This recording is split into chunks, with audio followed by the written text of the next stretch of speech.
Procurement Fair. Thank you for joining us. Thanks for having me. We are so cognizant of how busy the government's been in the response to the pandemic that for you to find time out of your schedule, it's utterly a pleasure. But cognizant of that, we want to talk about what the key issues the government has been facing and how you and your team have been delivering on that. Before I begin, though, let me just compliment your team on rising to the challenge. I've heard nothing but good things from my supplier base that the government's been doing a great job. More to be done, but been doing a good job. So thank you very much, and please pass along our compliments to your team. Well, thank you so much, Cassandra, for having me here. And it's actually a privilege for me to be here with you to have this conversation. Yes, it has been very busy in procurement over the last 4 months as we've procured PPE for the country. But by the same token, the issues that we will discuss today are of top priority for me and for my ministry. And so for that reason, I'm really thrilled to be able to be here with you to have our conversation. Perfect. Now, let me begin by saying, do you realize you're under a year since you were actually put into this role? It feels like a lot longer. Let's just say that. It's been very busy, but it's really a wonderful opportunity to be able to serve your country. And that's exactly how I'm taking it. Excellent. Well, let's begin. Now, when you started, you of course received a mandate letter. One of the key priorities was to modernize government procurement practices. Talk to us a little bit, because it means like this. Talk to us a little bit about what that means in your language and what your team has been able to accomplish to date based on that. Sure. Well, I will say that the actual effort that we have been making in terms of the procurement of personal protective equipment in record time for the Public Health Agency of Canada is perhaps the best example of the way in which we are doing procurement like it's never been done before. This procurement has been rapid, it has been demanding, and it has been occurring in the context of a global environment where every country is seeking the same equipment. And so the demand is heavy, and it has required procurement to adapt accordingly. And that's exactly what we have done. On a broader level, I will say that I and my department are committed to modernizing procurement practices so that they're simpler. They require less paperwork. They're more efficient, and they're better able to engage communities that have been historically excluded, while also making procurement data more readily available. Key to this commitment is to implement electronic procurement, or e-procurement. And I believe you and I have spoken about this before. Yeah. E-procurement will allow us to move away from the traditional paper-based system of procurement, and it will enable us to gain insight into the supplier base with whom we are dealing. We will be able to have insight into data and quantitative data in particular relating to who comprises the database of suppliers. It will allow us to collect disaggregated data for the first time and ultimately understand the demographic composition of our supplier base. In turn, we will then be able to track this data, and we will be able to make better informed decisions as a government relating to who we are contracting with. So it is a process, and we're very pleased to have launched e-procurement in the middle of March of this year, just before the country was in lockdown. We were able to put that out, and I'm really pleased that we are on the road in terms of our commitment to diversifying procurement, but also results that are allowing us to move forward, like launching e-procurement. Well, what's exciting is, one, that get kicked off, but two, you now have tangible results, because I know I saw many notices coming up from the government that we were pushing out to our supply base. So I know there had to be many of our suppliers who were taking up those actual RFPs and responding back. So you do have some good data now to start to use, which is excellent. Exactly. And that is something we want to keep building. Of course, 4 months of an electronic database is not sufficient to be able to aggregate sufficient data. But as you know from our conversations, I'm personally committed to diversifying procurement, and it is a priority for me in the ministry. And so this is the step that we needed to take to go down that route. And we'll continue going down the path of diversification in procurement. Oh, that's fantastic. That is great news, because having sat at the SAC table for a long time, nothing happens easily and everything takes time, because your base, you're not just going to here, your base is bigger like this. And how do we make sure that we don't have mistakes that we're going to have to retract and retrofit for? So good for that. Exactly. And I will say that one of the links between us at the ministry and our supplier base, as you know, is the Office of Small and Medium Businesses. We have increased our outreach with this very purpose in mind. The responsibility of OSME is to increase the number of bids from minority-owned businesses. So again, I am relying on infrastructure that we have in place in our department to ensure that we are able to meet our overall goals and identify opportunities, remove barriers to engagement with diverse suppliers so that we have fair and equitable access to Government of Canada contracts. Well, that indeed fits into, I was going to ask you what the challenges you've had in getting the number of diverse suppliers, and you've identified these are the key challenges. You recognize what the challenges are. And I know, having worked with the OSME crowd as across Canada, you have some very able-bodied people. And I think we've actually, your myth-busting myth-busting webinar, we've either had or are bringing that to the table to make sure anyone who hasn't done business with the government knows let's remove some of those myths about how to do business with. And then we also want to go into, I think you have one or two thereafter, there are stepping stones that will help suppliers identify the best ways to identify opportunities and or to get inside. So talk to me, okay. Early this year, COVID-19 arrived and is still here with us. How did your department pivot to deliver on the changing needs during that time? Because government has always been very busy and there's always been a number of things, but this stopped everything. Talk to me about what your department did to pivot. So there was no time to waste when it became clear that we were going to need massive amounts of PPE in a very short amount of time. And so the sole priority for us was to secure personal protective equipment and other supplies like ventilators, for example, and test kits as quickly as possible. Acting with incredible urgency ended up helping our frontline healthcare workers in a vast way, and we have been able to get that equipment to the Public Health Agency of Canada for distribution to the provinces and territories. So your question related to procurement, what did we do? We set up an agile procurement system that brought goods to Canada quickly from all parts of the world, predominantly from Asia and China. My strategy was to diversify supply chains so we were not relying on any one country to an over extent. And what I've done then is say to my team, look, we always need to have diversity in terms of manufacturer, in terms of country, in terms of distributor, in terms of the actual good.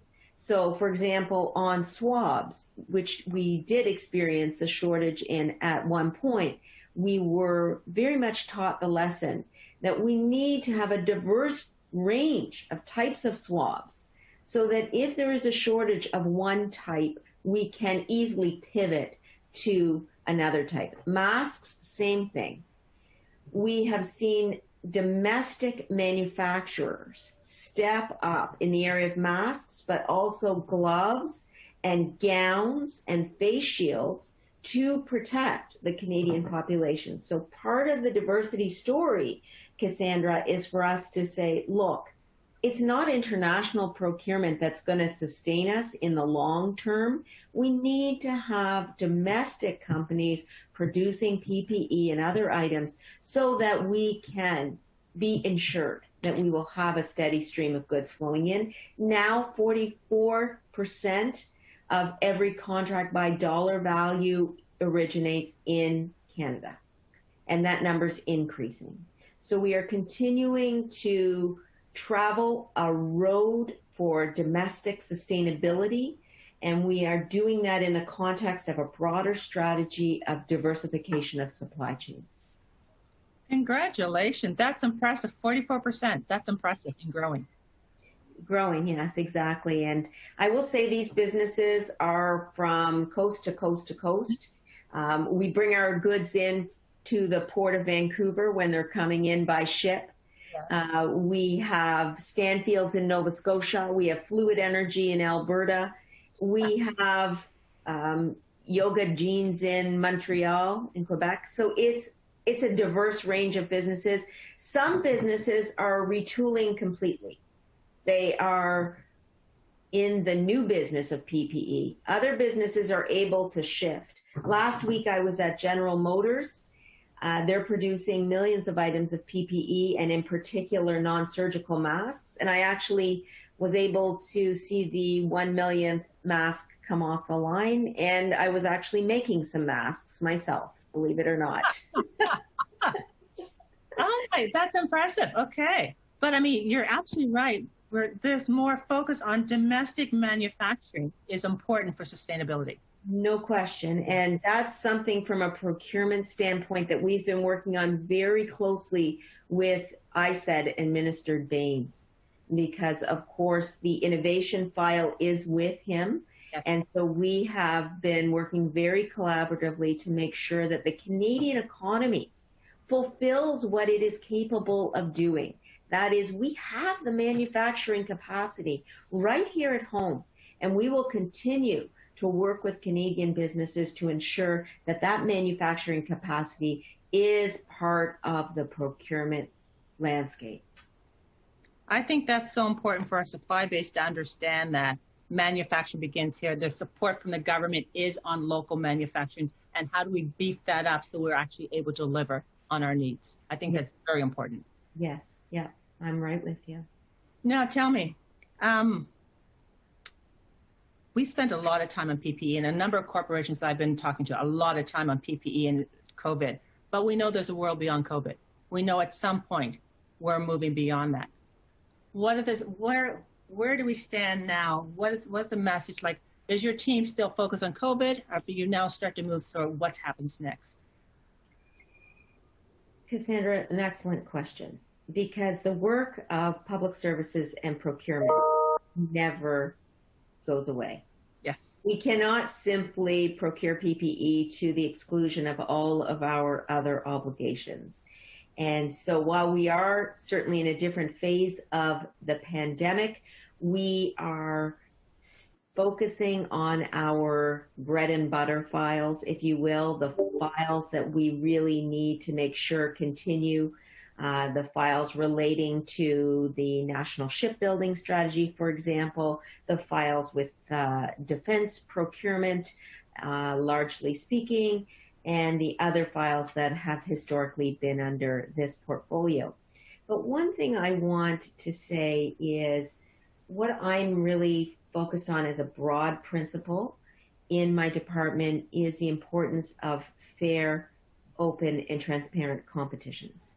Mm-hmm. And so even in the area of PPE, we are moving to competitions for the procurement of personal protective equipment. And competitions are so important because they open up the field to a broad base of suppliers. And that's exactly what we're doing in the area of masks, for example, where we have had some competitions. And I'm really excited to be able to move into this next phase of procurement. That's exciting. That is very exciting. Yes. Now, one thing, and I know I've said at the table, and maybe you can share with us, I've heard one of your ADMs, I've heard Ariane go on about some of the key lessons they've learned. Because in your 4 months of intense work, some key lessons were learned during the pandemic. And what I'd like to know is what lessons were learned and what are some of those potential changes that were actually happened during that time, because time was of the essence, that you're going to continue go forward because they brought positive results. Well, one of the lessons I just referred to, and that is that we have seen Canada's industrial and economic sector retool and exhibit a resilience and flexibility to pivot in a relatively short amount of time. We have the ability to produce PPE here in Canada. This is a huge lesson learned. It's something that we are carrying forward as a government. Canadian companies have continued to support the response to the pandemic while hiring back their team and creating new jobs through the other supports that we have offered as a government. The capacity clearly is here, and our focus needs to be on retooling and building Canada's resilience.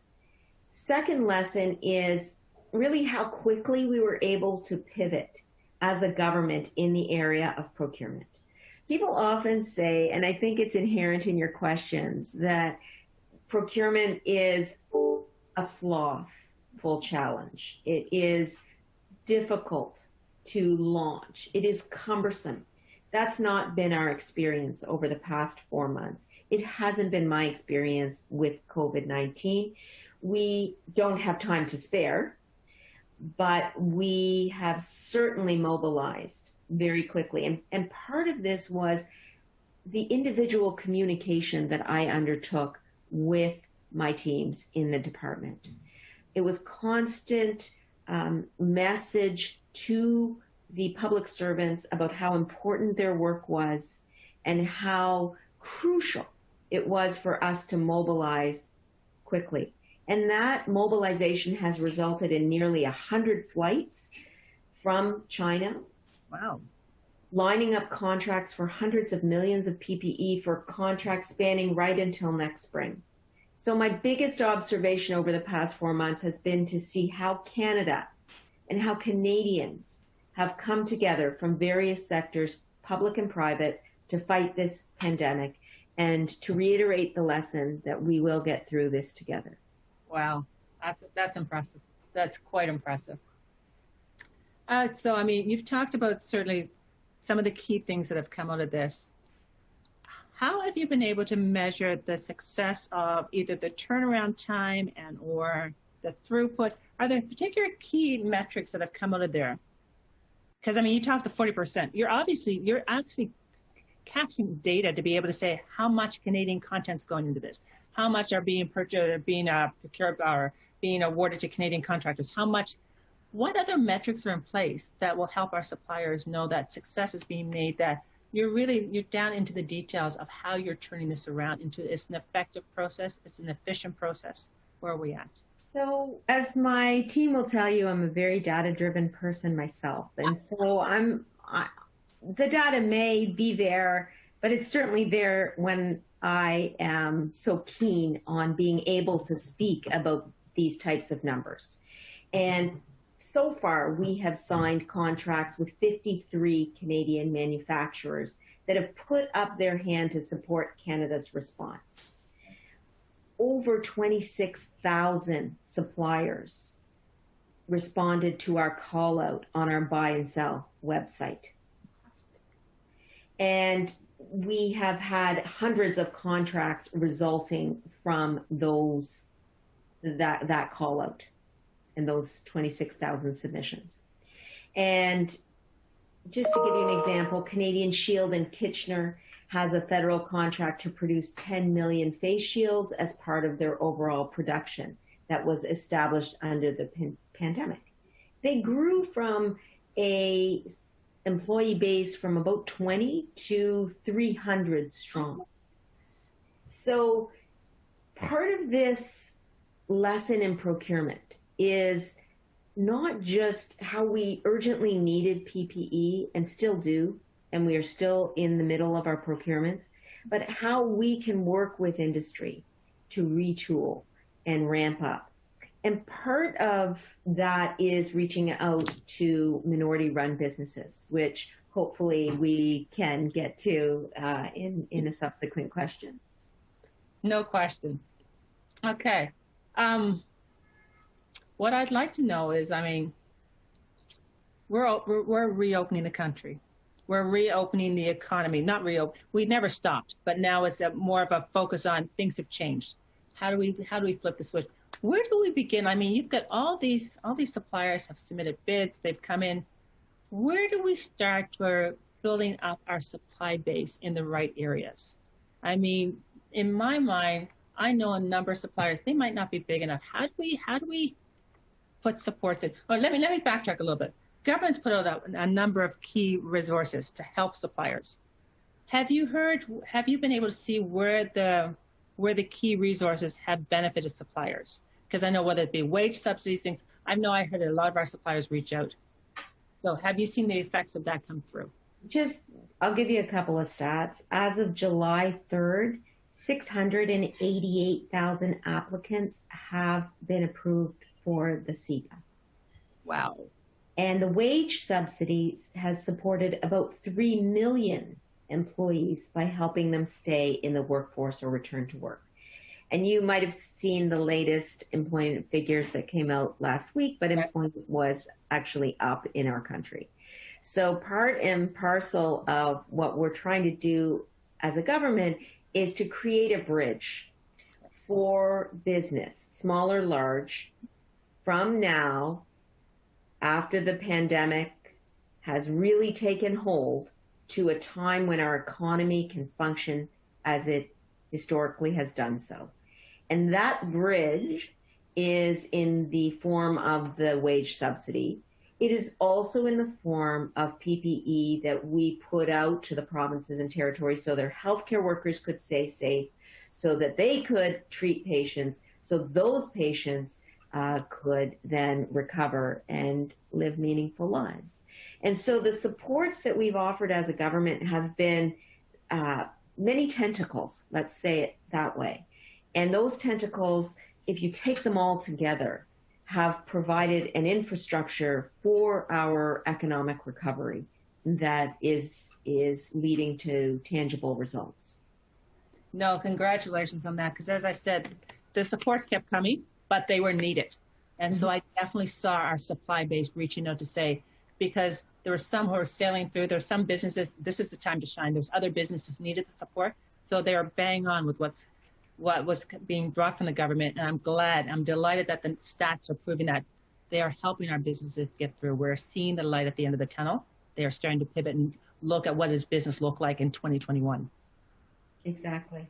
And, I'm not going to say that it is going to be smoothly paved and everything is going to unroll, or we're going to get back to our economy completely smoothly. But the goal really is to make sure we're supporting as many Canadians as possible, from students to employees to independent contractors to seniors, and the list goes on. And that is what our government's been trying to do. And procurement is one piece of that. And I'm really privileged and honored to be able to lead that portfolio. But we have to see it in the context of the broader government effort. Oh, no question. No question. Now, as we draw to a close, I just have one or two more questions, and they're all sort of fit together.